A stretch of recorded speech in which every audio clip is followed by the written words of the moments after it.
So today I'm working on this Lennox R410 straight cool. They say it's not working, customers. So I see condensation line actually like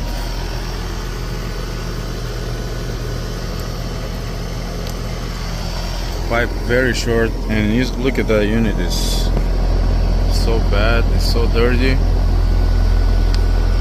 They say it cannot keep up, but if I'm not gonna put my gauges right now because it's gonna show me all kind of different readings. That unit is dirty, so definitely gotta get clean. So I got my setup here, I got hose, I got my gauges.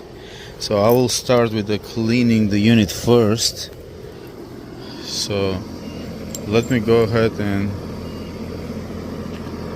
turn the power off first.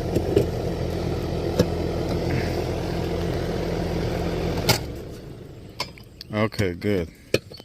So I have a hose connection here. I'm gonna use this flexible hose here and use some pressure so I can get it running. Let me do that with one hand. Alright, we're good. Ready?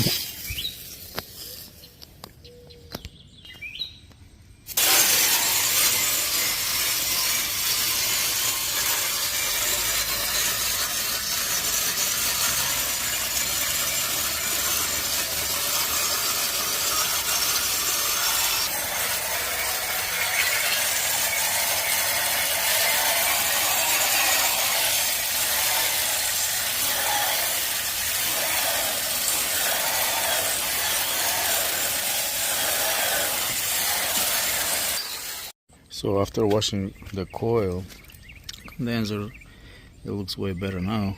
Now the unit can breathe. So I will go ahead and turn the power back on so I can go ahead and test the pressures now. So let me do this. Okay, unit is on. Okay, I'm attaching high holes, red holes on the high side. I want to make sure these are closed. Okay, it's in.